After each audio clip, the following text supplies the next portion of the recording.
Among the maxims on Lord Naoshige's wall, there was this one. Matters of great concern should be treated lightly.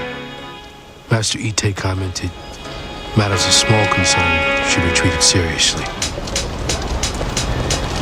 Het verhaal van Alexander, van Mehdi en Yassin, van Kimberly, van Faraday, van Steven en van Jim. Het verhaal van onze wereld zit verschoond dat er gordinnen plein wat dat juiste maar de echte zoekers ze kunnen vinden. Het verhaal van Sabrina, van Roderick en Boris, van Stijn en van Tina, van Jawad en van Dolores. Het verhaal van onze wereld kun je niet snappen chronologisch, want het is een en al verweven met elkander door emoties. Verloren anekdotes van een zwerver in een station, verzwogen catastrofen in de kerkelijke sferen, verboden episodes uit het menselijk verleden.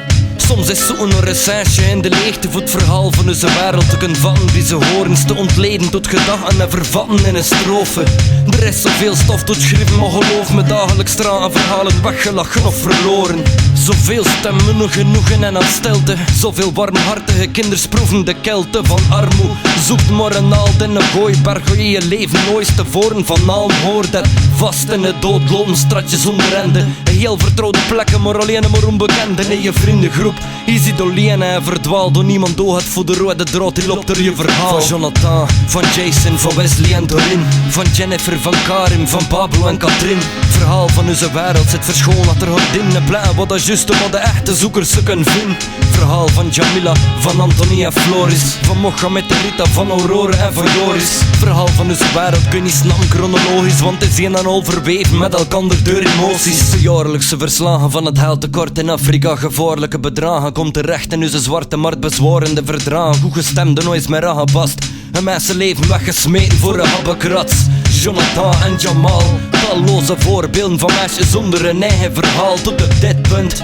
Jonathan leeft in het dozen, moest slapen in de schaduw van het regent in de rozen. Meisjes pezen dat hij nooit dat haalt dat, maar hij wil het verhaal uit te doen dat hij nooit vertelt dat is. Het leven van Jamal kon niet verstaan, die jongen is letterlijk geboren voor een leven als kindsoldaat. Het traint voor angst te transformeren op boete en op blote voeten. Meisjes zo te doden in de barracude van een totaal verwaarloosde jeugd, wat als zondes in de plekken kwam van iedere onschuldige deugd. Het verhaal van bepaalde mensen kreeg geen aandacht, we luisteren niet genoeg, al hebben we zeker wel een raakvlak. Verhaal van bepaalde mensen kreeg geen aandacht, we zeggen wel dat we wel napen, maar missen de daadkracht.